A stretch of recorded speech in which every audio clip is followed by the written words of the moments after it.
ayaw na niya. He finally decided to call it quits sa babaeng ito. Ayaw na niya makita ang itsura ng babaeng ito. Wala pamangit? Hindi. Maganda pa rin. Napaka-sexy pa rin. Kaya sobrang hilig daw sa kama.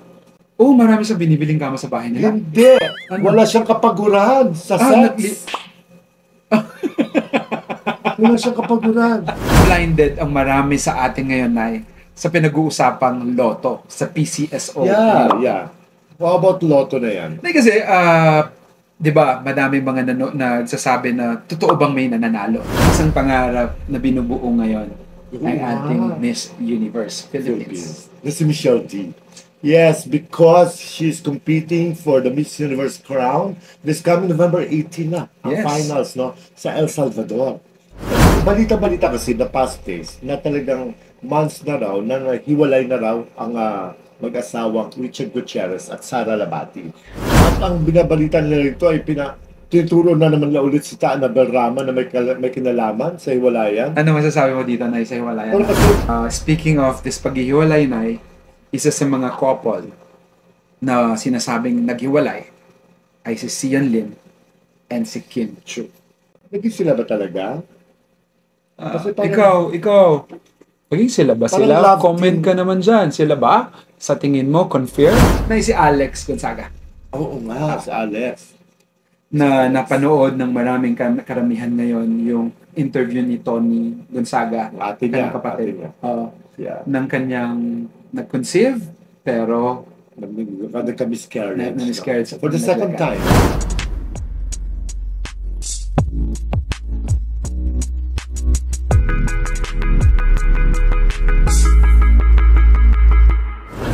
I'll show this to my lawyer.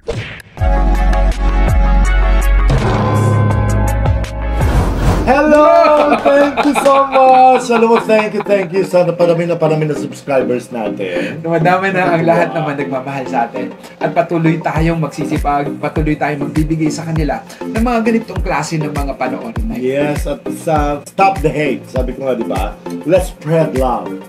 Kahit saan, tayo, di ba, dapat nagmamahalan tayo. We share opinions, we share vibes, good vibes, di ba?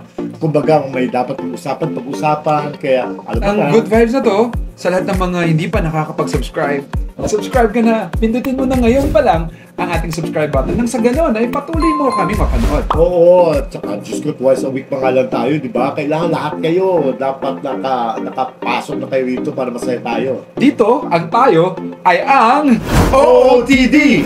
Oras ng opinyon, talakayan at diskusyon. With my nanay na naka-green pero hindi siya green-minded, pero hintayin nyo ang DI niya mamaya, Nanay Jobert Sukal dito. Kala mo lang hindi green-minded. Charot! Of course, sa support ng aking mahal na anak na balansado ang takbo ng utak. Direct Chops Malansala! Ayan kaya saya-saya po. Masaya din tayo dun sa nangyaring live. Oo. Hindi na naman natin napigilan yung may sabihin ka doon sa isang nag-comment na netizen or na OOTD na hindi siya nakaakma sa opinion na meron tayo. Hindi naman kailangan kasi talaga maging pareho tayo ng opinion. Pero don't let us feel lang that you control us. That na pinipigilan mo kami magsalita. Na yung gusto mo lang, you have to stop there at ikaw lang tama. Mali. That's wrong. Your name is Liza. I hope you also learn your lessons, no? Yeah, I hope you're still watching. Kasi if not watching, achieve do. Pero Liza, thank you. At least natututunan mo pa rin sabihin at doon sa pagkakamali natin, doon tayo natutunan. Actually, alam niya yun. Alam niya, kaya lang nagbulag-bulagan na siya. Kasi hindi mo lang naalis natin na meron tayong mga blinded fans talaga. Even us, once in a while, oo naman. Pero hindi tayo ganun lang kababaw. Yes. Pinag-usapan natin ng blinded na diretso na tayo sa This is it! Politics! Dahil blinded ang marami sa atin ngayon, Nay, sa pinag-uusapang loto, sa PCSO. Yeah. How about loto na yan? Kasi, di ba, madami mga nagsasabi na totoo bang may nananalo? Ikaw, may kakilala ka ba sa mga mundo mo na nanalo siya ng loto? Actually, matagal ko ng tanong yan. May nananalo ba talaga? Kasi parang ayoko na maniwala. Kasi until now, since day one na nag-start itong loto na ito, ay wala pa akong nakilala na may nanalo minsan. But, ikaw, meron ka? May nagkibigan ako na nanalo daw siya sa Canada. Loto. Lotto, umuwi sa dito sa Pilipinas na mayaman na siya. Pero dito sa Pilipinas na, wala pa akong... Pero yun na, hindi pa talaga confirm. Hindi pa confirm. Kasi nagtataka lang yung mga tao na umuwi siya galing sa Canada at nagstay na siya at bumalik sa Pilipinas na mayamang-mayaman So na much siya. money. Pero sinabi, nanalo siya sa Lotto. Pero sa mundo natin, mundo ko na wala pa ka talaga akong nalalaman na nanalo sa Lotto. Alam mo, marami kasi sila excuses kung bakit hindi nila nire-reveal yung identity ng mga winners. Una-una for security reasons. Kasi we're talking about millions and millions of pesos. Tapos iba naman, syempre, I don't know kung talagang totoo may nanalo. But I would remember vividly what my good friend, the late Manuling Morato, so used to be the chairman of PCSO of Lotto. Early years yun mas yun mga panahon na unang-una yata na parang nakagisnan ko yung Lotto Ang sabi niya, Jobs, may nanalo naman talaga sa Lotto Sabi niya, alam mo, para makatipid ka, huwag mo tayaan lahat ng numbers. Kumbaga, mag-alaga ka lang ng isa o dalawang sets of numbers. Tapos tayaan mo lang tayaan. Alam mo, swertihin ka. Alam mo, yung number mo yun lalabas. Kasi araw-araw that time, taya ako ng taya. Diyos ko, isang ganyan. Di ba? Ilang yan. Magkano na ba yung Lotto ngayon? Ganun, mahal-mahal. That time, sabihin natin na 20 lang that time. 20 lang nun. Pero, that time kasi may value pa yung pera. Ganun din yan, mahal pa rin. Kasi you're talking about 6 sets Kaya sabi niya, isa lang, alagaan mo, para hindi ka masyadong magastusan. Malay mo, swerte ka. Yun ang sabi sa akin ni kaibigang chairman Manuling Morato. Ang ating senador na si Senator Coco Pimentel ay naghain ng Senate Resolution number 253 na final niya sa Senado. Tapos, he also noted, basahin ko lang po mga ka-OOTD, that there were 4 winners of the 42.9 million jackpot in January, 3 winners of the 43.9 million jackpot in May, and 2 winners of the 73.8 million jackpot in June. So, merong 4, 2, at 3 at 2 nananalo. The frequency of hitting the jackpot and the presence of the multiple winners, despite the low probability of winning, heightens the suspicion even more. Pero kung tutusin, maliit pa yun mga 43 million, 73 million. Kung naalala mo, the past lotos, I've won almost billion. Almost billion na para may nagkaroon na isa o dalawang winners. Kumbaga, tumatagal ng ilang buwan, wala tagang winner, umabot ng 700 million yata, something like that. Tapos finally, pinaputok na winner. But, ito ba yun?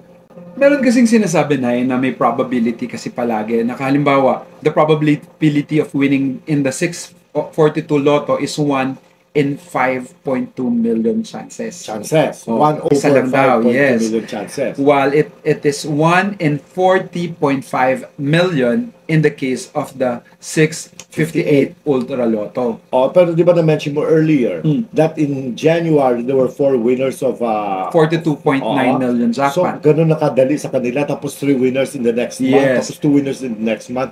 Para bang every month, talagang napakaswerte ng mga tao sa Pilipinas para manalo ng Lotto. Pero, how do they prove it? Would you know, may idea ka ba kung paano na prove that they're indeed winners? Para kasing parang yung fund na pinag-uusapan. Pero, Senate resolution ang inyayain ni Senator Coco Pimentel for this Lotto? Anong kanilang sana ay ipakita ng malinaw at maibigay ng malinaw na report kung sino talaga ang nananalo. Okay. Sabihin nila that's very hard because that's a threat to the security of the winner. Ganito na lang. This will be a law. May suggestion na solicited though. This will become a law. Kahit kayo na lang, kahit sa area nyo na lang, sa leaders na lang na ito, like the 24 senators will be given copies secretly. Kumbaga, para to attest lang na meron tagang winners na malaman nila. Pero this should be very confidential between NBA. Very, very confidential. Hindi confidential funds confidential po yung pagka-identify ng winners. Para lang, kumbaga, may representatives kami in our hearts outside of the Lotto community. Na may nananalo talaga. Na kahit na tumaya tayo ng tumaya, ay may posibilidad na pwede tayong manalo. Without naming names sa amin, hayaan mo lang sila senator lang nakakaalam. Not even the members ng staff nila, yung kanila lang. Para at least ma-share lang. At saka sana ma-identify talaga nila, ito nga yung tao. Diba? Yung ganun lang. Yes. Para lang meron lang kaming, kampante lang kami na hindi kami niloloko. Lalo na sa mga patuloy na nagsusugal, Oo. if we say. Yung mga bettors na Yes, ganun. yes. Oo, kasi marami pa rin hanggang ngayon. Para the confidence will be there. Yeah, imagine mo, again. kapag nangyari yan, alam mo, mas dadami pa ang tataya. So sabi nga ni Risa Hontiveros na the good senator, naniniwala siya at umaayon siya sa Senate resolution na to. Tama. Pero sana may inclusion doon na dapat kahit sila man lang nakaalam. Yes. Kasi syempre, ang gagawin na naman nila, paano kung syempre ma-approve yan. Pero how do we realize na they're really winners? Yes. Kahit sila na lang. Ha? Yon. Alam nyo na yan, ha? So sa mga mananaya ng loto, hintayin natin ang resolution na to. Nang sa ganun ay bumalik na tayo sa pagtaya at sa confidence na meron tayo sa ating gobyerno sa loto. Yes. Question lang pala, babalikan ko lang before we close this. Yung mga malalaking amount na yun na in the past na mga lotto winners ko, no? Halimbawa lang totoo ang ating agam-agam na wala talagang winners. Saan pupunta yung pera? Bumabalik sa funds? bulsa mo? Walang laman eh. Baka nasa bag mo. So, wala eh. Diba? Bumabalik ba ito sa kaban ng loto?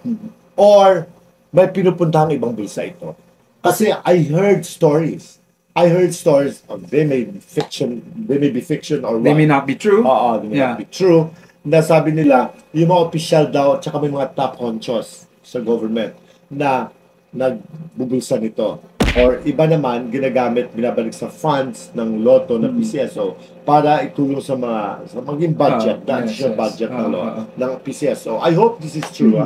I hope hindi na pupunta sa bulsa kasi ang dami mga officers ng loto na nakilala ko na ang yaman-yaman. They're still traveling all over the world. Hanggang ngayon. Kahit hindi na sila, wala na sila sa posisyon. Wala sa posisyon. They have so much money. Sana ma-resolbahan, mabigyan ng pagkakataon, kagaya ng confidential funds na, itong si Lotto. Sa ating good senator na si Coco Pimentel, laban po tayo. Laban! Okay. Diretso na tayo sa latest bihis ng showbiz. Eto naman, usapang mga hiwalayan. Hiwalayan, nakapula pa naman ako na eh. Oo, ako naka-green. Ang green is balimbing, di ba? I hate this. Wow! Pera ito, dollars. US dollars. Oh, greener pasture. Greener pasture. US dollars. On the go. Yes, balita-balita kasi the past days na talagang months na raw, na hiwalay na raw ang mag-asawang Richard Gutierrez at Sara Labati. How true kaya ito? Kasi yung mga netizen ay nagtataka na rin kung bakit walang post na kasama si Richard, palaging anak niya lang, at walang post kasama si Sarah na puro anak niya lang din. Wala silang magkakasama together. And nag-birthday ang kanilang magulang. Sila Tita Annabelle. Yes. Si Annabelle lately. Nag-birthday po si Tita Annabelle, wala po si Sarah. Sara Labati. Ang balita ko, Sarah is back in Switzerland eh. Di ba tigaroon yung batang yan? Doon naman taga-pinanganak yan sa Switzerland. Si Richard at Sarah, ang isa sa may pinakamagagandang couple na meron tayo sa... Ganda naman mukha. Kaya nga yung mga lahi nila ay sobrang ganda, no? Nung nagmahalan yung dalawang ito, na kung saan marami munang minahal si Richard Gutierrez. Yes. Minahal niya si Ann Curtis. Diba? May naging girlfriend siya na si Angel Locsin. Diba? Tapos kung sino pa yung mga alta na mga ata girls na in love siya. Yes. And finally nag-meet sila ni Sara Labati sa ano yun yung show Starstruck. Sa Starstruck. Si Sarah sumali doon, di ba? Yes. At si Sarah so beautiful. Ang ganda ng mukha ng batang ito. Ang ganda niya ay sophisticado. Ang ganda niya ay hindi nakakasawa. Ang talino niya ay also something na parang naka-challenge din kay Richard Gutierrez. Oo, at saka in fairness sa batang ito, she was making a name for herself that time. But she gave it up, Naging nasa backseat na siya when she got married. Got married to Richard. In fairness, na kinompromise din niya ang kanyang career. Na parang nakatulong ng malaki noon sa relasyon na meron sila. Pero ngayon nga, ay nagkakaroon na ng parang haka-haka na sila ay magkahiwalay. Oo nga eh. At ang binabalita nila rito ay tinuturo na naman na ulit si Ta Annabel Rama na may kinalaman sa hiwalayan. Ano masasabi mo dito na sa hiwalayan? Pero kasi dalawa na balitaan ko, may nagsasabi na, kasi alam mo si Ta Annabel is always, in command of the aircraft palagi. Yes. Especially kahit may karelasyon ng mga anak niya, ng mga asawa na ito. Pero in fairness naman to her, at saka kay Tito Eddie, hindi naman talaga sila nangingialam during. Di ba kapag mag-asawa na, unless nagsusumbong na yung anak, may nalalaman sa hindi maganda nangyayari, may mga sakitan na. Tulad kay Rufa dati, di ba? Yes. Nung kay Si Ilmaz. Ilmaz. Di ba pinayagan naman niya si Rufa to stay with Ilmaz in Turkey, sa Istanbul the time. Pero, di ba, nung nangialam na si Tito Eddie at nagalit sila, nung balitang sinasaktan na, binubugbog violent na si Ilmaz kay Rufa. Siyempre, anak nila yon. Pero dito naman, ang chismis kasi ay parang may disgustuhan between Tita Annabel at saka yung mother ni Sarah. Kasi yung dalawang biyanan. Kumbaga, magbalae. Kasi ang nanay kasi ni Sarah would say na hindi dapat pumapasok sila sa issue ng mag-asawa. Kumbaga, let them solve their issues, no, their family matters. Pero hindi naman daw talaga na hindi raw pumabor si Tita Annabel. Kumbaga, pero wala naman ako so far na kay Tita Annabel. Tinawagan mo ba siya, Nay? I tried to call her, kailan hindi siya sumagot sa akin. Siguro baka hindi pa siya ready. Or baka hindi niya nakita na I was calling. Makabisi lang siya. Makabisi lang siya. Pero I will still try to get her side of the story. Nabalansin ko lang nun, Nay. May mga sinasabi mga netizen kasi na maaring hindi naman totoo na magkahiwalay na sila. Na parang ginagamit lang nila ito para magkaroon ng ka-love team si Richard Gutierrez. Kasi nga, ang picture nilang mag-asawa is a perfect picture. Diba? So, dahil kailangan nang magkaroon ng career uli ni Richard Gutierrez, lalo na ang Iron Heart ni Richard Gutierrez na ay pumalo sa ibang bansa pati. Parang ang title yata niya sa ibang bansa, parang Apollo. Tapos parang bahasa Indonesia, parang nilagay yung para mas lumaki, meron siyang parang translation na kung saan ay lalong sumisikat si Richard Gutierrez. Ngayon, parang kailangan muna magsakripisyo ng Sarah nang sa ganun ay makapag-focus at lumakas at tumaas uli ang karir ng kanyang asawa. On the other hand, no, ako naman, I don't really think that's the way it is, no? Kumbaga, gusto hindi mas makakatulong yung mga Sara Labati issue, mga ganyan para sa ikaangat lang ng Richard Gutierrez kasi still little negative. Yes. Maaring, naniniwala ako na maaring may pinagdadaanan talaga ang couple. Kasi it's just like any one of us, di ba? Hindi naman perfect ang lahat ng relasyon. Kahit sa the best mag-asawas in the world, may dumadaan talaga sa stage minsan na lumulubak. Grumpy. Diba? Grumpy. Tapos, kumbaga, they all just, what they need are space. Space para ma-solve, di ba? Women are best at that, di ba? They know how to fix the curves, kapag given a chance. Yun yung expertise nila. Expertise nila yan, Tapos the men will just wait. Kasi ang men naman, madali paliwanagan naman yan, maaring dumadaan sa ganung phase, but it doesn't mean na tagang hiwalay na hiwalay. Kasi bakit nga na yung kinukwento at sinasabi ng mga netizen na parang they're just using this for Richard for a promo para umangat yung ano. Ang totoo na parang para paglaruan mo, ikaw mismo, ang relasyon, ang pamilya mo, tapos pag-usapan ka ng ganito, tapos may anak ka. Parang hindi yata dapat. Hindi ako naniniwala. Pero go on with that. Ako, I don't think so. Maaaring dumadaan lang. Pero one day we hope na sana maayos nila ang kanilang mga rifts at saka konting differences para sa kanilang pamilya, not just for the children, for the family. Yes. Kumbaga, sabi nga nila, minsan sabi nila, oy, magbalikan ka ba kung hindi na talaga pwede. Magbalikan kayo for the sake of the children. Mahirap din yon. Kasi di ba? Hindi rin na yung parang tayo na parang fan or nanonood sa kanila. Parang nagiging model kasi sila na merong isang relasyon na kagaya nila na pwedeng magtagal hanggang sa huli. Kung kaya nila, why not? Pero kung talagang hindi na maaayos, di ba, kung talagang it will be toxic and distasteful na, kumbaga, pag-usapan nyo. Pero patuloy tayong maniniwala na ang lahat ng mga relasyon na pinagdadaanan ay may pagdadaanan talaga. At masusolusyonan yan. Yun. Susolusyonan yan. Good luck ha, good luck. I hope it's not true. Yeah, good luck. Ayan. Speaking of this paghihiwalay na, isa sa mga couple na sinasabing naghiwalay ay si Sian Lim and si Kim Chiu. Naging sila ba talaga? Kasi parang- Ikaw, maging sila ba? Parang Sila, love comment team. ka naman dyan. Sila ba? Sa tingin mo, confirm?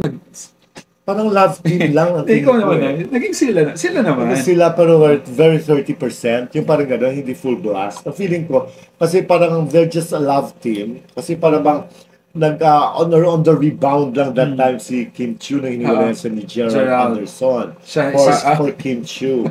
Kasi si Kim, di ba, naghiwalay sila ni Gerald. So si Sian, parang wala naman siyang love team, wala siyang Kala ko lover. mag-blind item Oo. ka. Joke lang. Tsaka na, pati na kami. Ano ka pa, di ba? So yun, para bang, siguro nade-develop lang little by little ang kanilang relasyon, naging special friendship, tapos naging sila, pero parang hindi ganun kalalim. Pero naniniwala ako sila. Sila, pero hindi lang ganun Naging kalalim. inspired lalo si Kim at nagkaroon ng mga pagkakataon na bumagsak ang pakiramdam ni Kim sa marami ng controversies sa buhay niya. Sian was Si there. Sian was there. Oo, nakatulong si Sian sa kanya. But I hope Sian also loved her the same way that she loved him. Nakikita The naman, same I mean, amount. ako, maaring hindi nakikita ang intensyon palagi, no? Pero yung vibe lang, ako naniniwala akong minamahal pa rin ni Sian si Kim. Okay. Di mabuti. At kung naghiwalay man sila, sana ay hindi totoo. Oo. Pero months na raw ito ha, na hindi nakita naman natin, di ba, sa mga activities, sa mga events na pinupuntahan ni Kim, ay hindi nakakasama si Sian. No? Parang solo lang siya lagi. Tapos may mga like sa Star ABS-CBN Magic ball, Ball, Star Magic, oo. yung ball, wala si Sian on his own also. Tapos na merong tinanong si Meme Vice Ganda Kay Kim. kay Kim, parang ano ang kulang, sabi niya, kapag hindi kayo nakakapag-usap.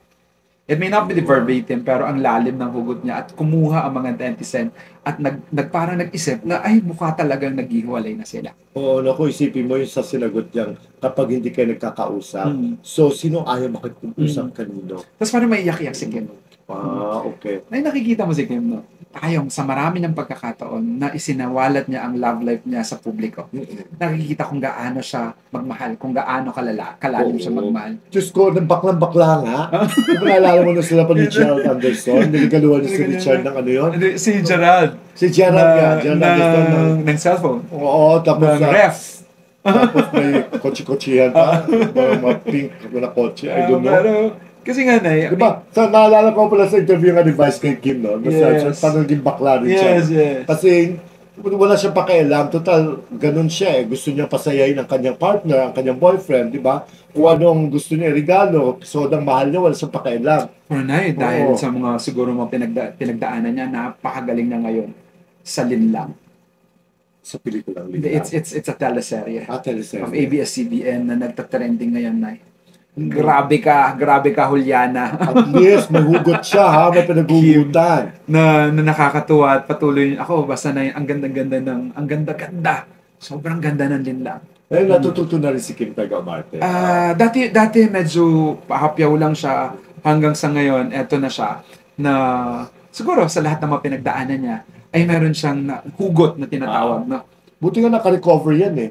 Di ba pinaglaruan niya nung pandemic si huwag lumabas, di ba? Bawal lumabas. Di ba mabuti nakabalik pa siya sa stature niya na parang nire-respeto kahit Ayun yung tinatawag na optimism na kahit gaano ka batuhin at gaano ka i-crucify ng tao, you would know how to go back with the vengeance. Na positivize niya yon yung pinaglaruan Yes. siya, yung pagkakamaling yon. Ginawa pang kanta. Yes, Nag-hit pa. yes. Ang nakakatuwa, ang galing nila Jonathan Manalo doon. Sila Jonathan Rizzo. Kumita pa sila sa pagbabasa ng tao. Kaya Oo. sana lahat ng tao ganoon na lang. Ganyan kaka-positive. No, yung optimism na tinatawag, no, na titignan constructively Yes. ang lahat ng mga pain sa pagdadaanan natin. At saka si Kim naman, Diyos ko, I'm sure one of these days, kung tutumahiwalay sila ni Sian Lim, will just finally resurrect and find another new love na mas deserve niya at was perfect for her, di ba?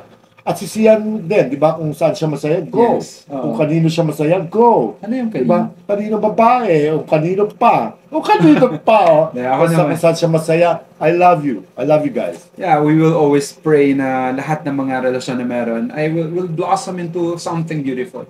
Na all the time. Kagaya nitong pag-uusapan nating susunod. Something to blossom to something beautiful. Na si Alex Gonzaga. Oo nga, si Alex. na napanood ng maraming karamihan ngayon yung interview ni Tony Gonzaga, Ate niya, kanyang kapatid. ate niya. Yeah. Ng kanyang nag-conceive, pero Nagka-miscarriage. na-miscarriage. For the second time. For the second time. For the second time. Yung una, di ba? So, nawalan siya ng pot. Siyempre, hurt siya sobra.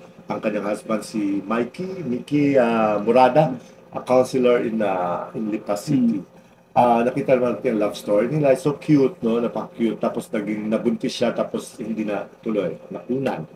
So, the second time, ang sabi niya, nakapanood daw siya, kwento niya kay Ate Tony niya, nakita doon niya, parang may nabasa siya na panood about Michelle tsaka Barack Obama, na yung dalawang anak yata ng former president at first lady in America had got into IVF.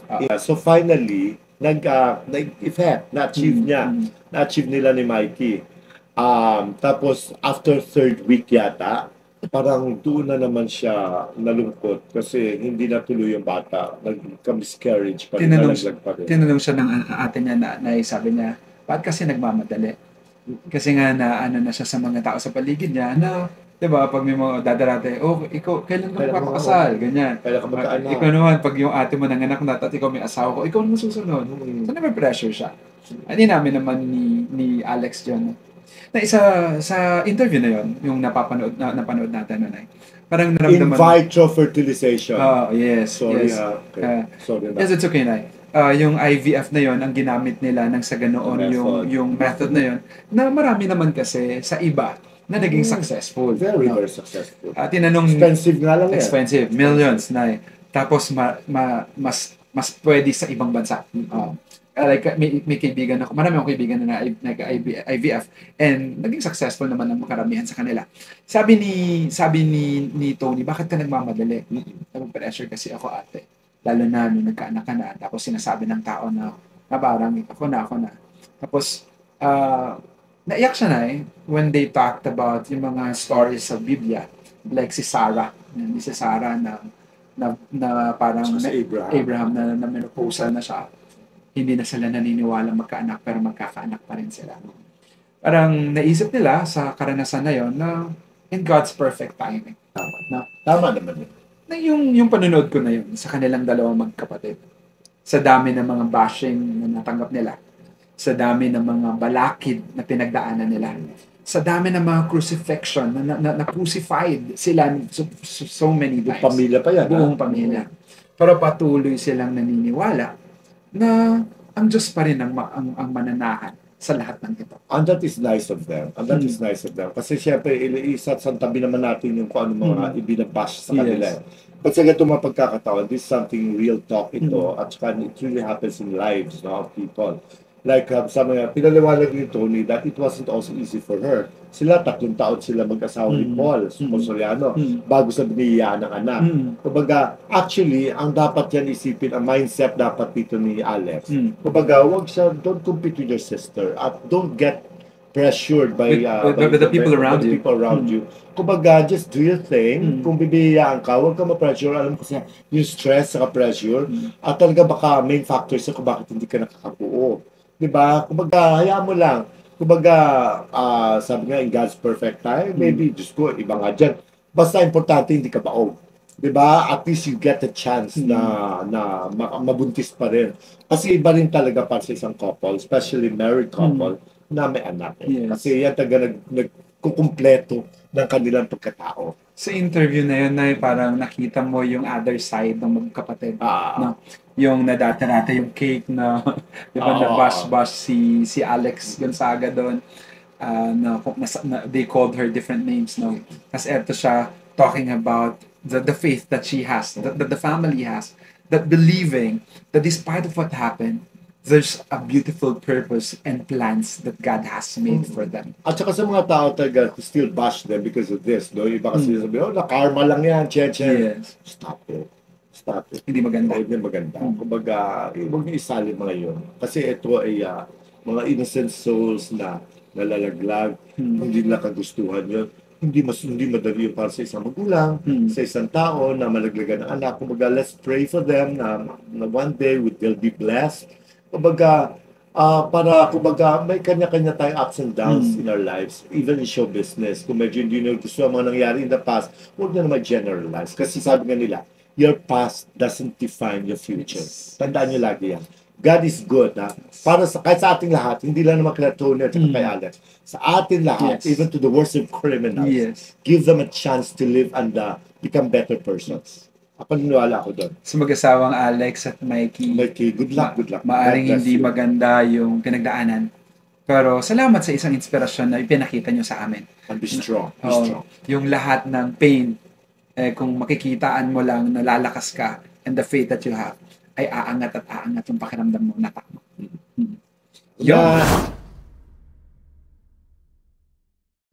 May isang pangarap na binubuo ngayon ang ating Miss Universe Philippines. This is Michelle D.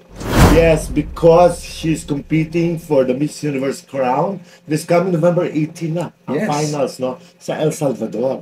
El Salvador, she'll be representing the Philippines. Siyempre, si Michelle D ay hindi naman kaila na anak ito ng aking super kambal. Kambal ko raw, na si Miss Melanie Marquez. Ang minamahal natin. Yes, at ang kanyang former husband na si Derek D. Kaibigan natin, no? Nag-post nga siya, tapos good luck message ako sa kanya. Sabi niya, salamat Ninong, sabi sa akin ni Derek. Basta, we wish her well. You know, ang cute-cute ng mock interview sa kanya ni Kuya Boy, yung Q&A, mock Q&A for Michelle D. Kasi this is a test, no? Kasi si Kuya Boy Abunda, normally ang nag-mock Q&A sa mga candidates like Pia Wurtzbach, si Catriona Gray, nag-mock Q&A sa Kuya Boy. This time with Michelle D naman. Kasi para bang test lang natin ito, no? If the Philippines is truly ready para humarap at sumagot sa mga tanungan na maaaring ibato sa kanya during the contest proper. At saka, ito yung mga matitinding questions. Ang unang question is that, ano ba yun? Parang hirap mong... ang hirap sagutin. Ang hirap mo. Tanong ka ganun, Kuya Boy, Diyos ko, kaloka. Parang minamani lang ni Michelle D. Galing niya, no? Alam mo, look at it, ha? Sa Google nyo, yung Q&A niya with Kuya Boy, kasi tinatanong siya nung una, kung yung tungkol sa world leaders. Hindi. Ano ba yung unang tanong sa second question tungkol sa world leaders kasi amidst yung war ng Israel at saka Palestine na ang ganda-ganda sagot niya. Nung sa una patungkol din sa women empowerment din ito about the leaders din in the whole world kung as a Miss Universe whatever ano ang kanyang basta. Hindi ko na panood dyan, pero ang nakita ko lang yung sagot niya at saka yung mga sinabi ni Tito Boy na hindi, sigurado ako, ikaw ready ka na. Yun nga kumbaga, when you hear her answer all the two questions, the two major questions, sasabihin mo sa sarili mo na, ready ka na. Kumbaga, sure na tayo. Nung bumaba siya sa sasakyan, sa El Salvador na siya, wearing the black thing and yung kulot-kulot na buhok. Parang stunning na, alam mo yun? Iba siya She came to win. Prepared. Prepared. At saka she speaks so well. At saka very clear. At saka yung stance nga niya, kasi di ba mga Latina, isang hulmahan, yung mga mukha, pati mga katawan. Siya talaga, she makes a big difference. Kumbaga, yung buhok niya, ganun lang, parang ganyan. Basta, may kulot-kulot siya, basta may character siya sarili lang, kanyang-kanya lang. Na hindi pwedeng hindi pansinin. Napansin dahil nga ngayon na number 1 na siya sa poll.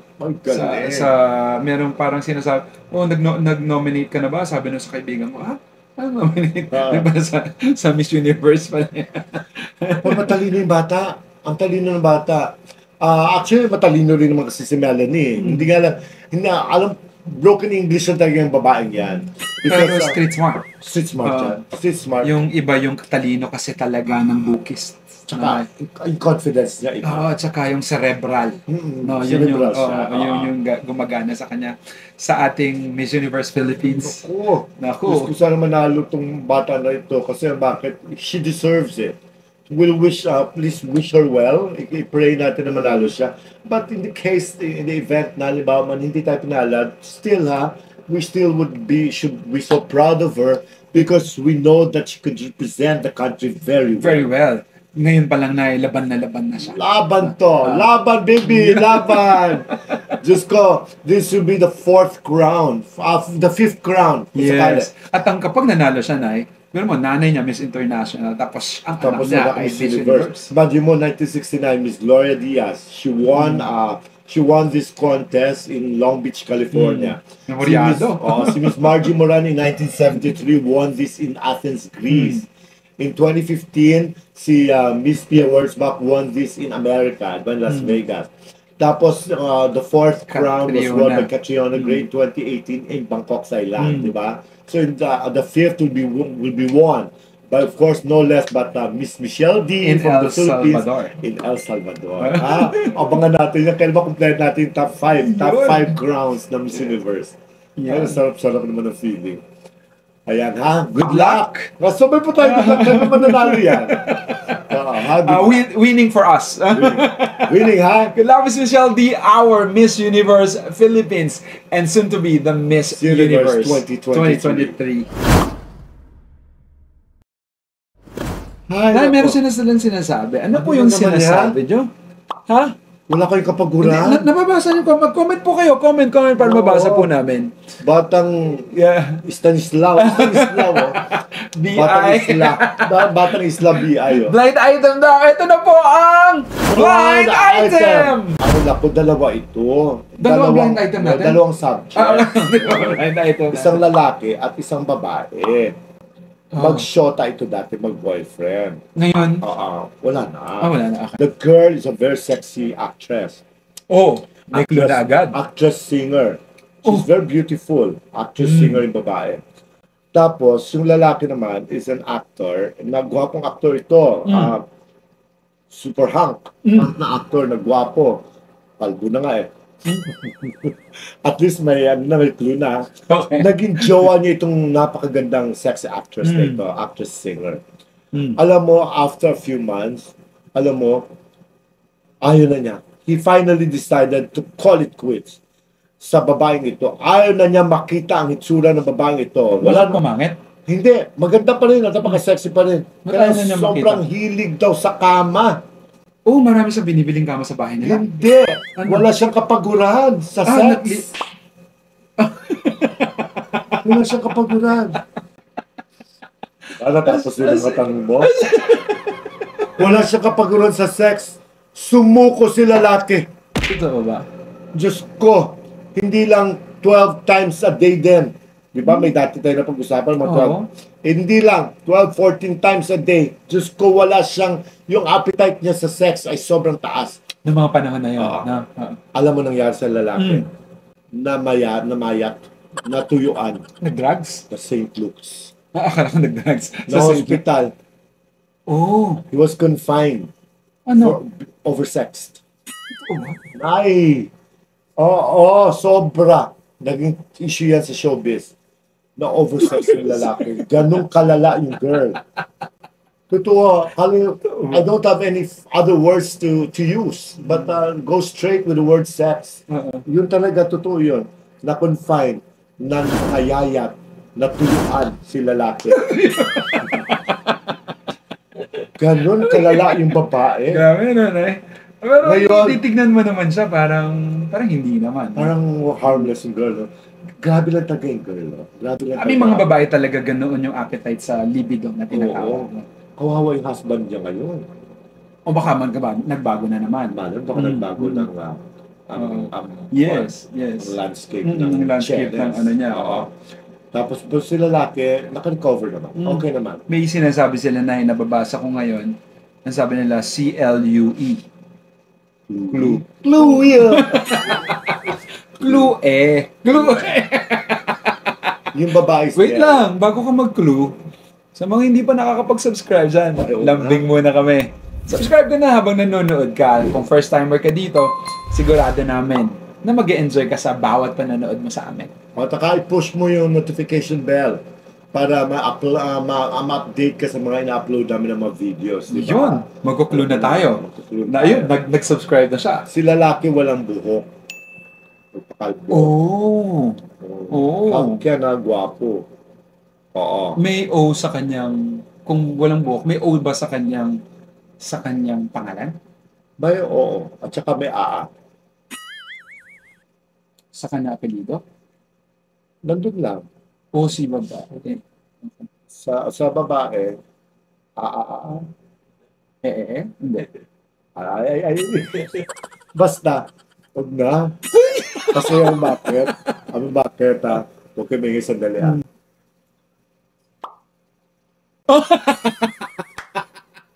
Kaya ito, di ba? Ay, basta, mayaman tong babaeng ito. Oo. Mayaman to. At saka, married na siya. Importante na ngayon kung sino siya ngayon. Yeah. Tamahimik ng buhay nilang pareho. Yung lalaki na may asawa na? Yung lalaki may girlfriend. May girlfriend. May girlfriend. Oo, tsaka mukhang kasama siya sa isang parating na teleserye. Yeah.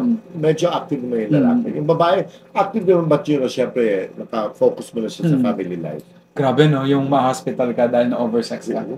Totoo ba yan? Totoo yun. Oh? Oo. Tapos kung may mga totoo, yung may babae talaga na sobrang taas ng appetite, no? Libido nila. Pero yung lalaki, syempre, ang lalaki ang worker eh. Syempre, ang babae, receiver lang yan eh. Kaya medyo hirap sa lalaki. Yan, mga kaibigan, at least sa bala na kayo mahula. Kung nakabigay ng bigay ng clue, meron ng clues eh. Kayo na bahala ano dyan. Pinapolo ko. Oo, maganda talaga. O, sige pa, ha? Kulay green eh. Kulay green. Beautiful color yung pollen eh. Yan ha, imayin nyo na. Sarap! Okay. Naging online selling. Salamat ang marami. Sa mga nandyan na pwede po mag-subscribe na din or mag-like and share sa aming FB page. Yes, na kami FB page ang OOTD Jobert and Chops channel. Sa aming Instagram. OOTD Jobert and Chops channel. Yung aming nagtatrending ngayon na TikTok. Yes, ang OOTD at OOTD Jobert and Chops.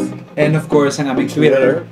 OOTDJC. Kaya ating mga Team OFW, No Skip, Tanggol, Team Balik sa Umpisa, Team Pakulay, Calkins, Pakwakolay, Team Share, Team Replay. Maraming salamat sa sa inyong inyo. lahat sa patuloy niyong pagmamahal sa amin. Maraming salamat. Ito po ang OOTD, Oras ng Opinyon, talakayan at diskusyon. with my nanay na nagbebenta ng kanyang polo dahil napakagandang green. Yes. Nanay Jobert Socaldito. Imayin nyo na. Yes, maraming salamat. Of course, Daddy Doc, Percival De Leon, Hi, Daddy. Music Box, Comedy Bar, thank you so much. We love you. Ang aking anak na si Direct Chops Manansala, of course, ang tagapalansi ng buhay ko. Na Thank you, baby. nagsasabing balanse lang. Isa lang ang permanente sa mundo. Yun na yung pagbabago. Nagbabago ang maraming bagay. Patuloy lang tayong matuto sa bawat mga pagsubok ng buhay. At patuloy tayong maniwala na mabait talaga ang Diyos. And to God be the glory. At paalala lang po sa lahat, doon lang tayo sa tama, okay? Ayoko hospital, no? Aray ko! Diyos ko, bye, everybody!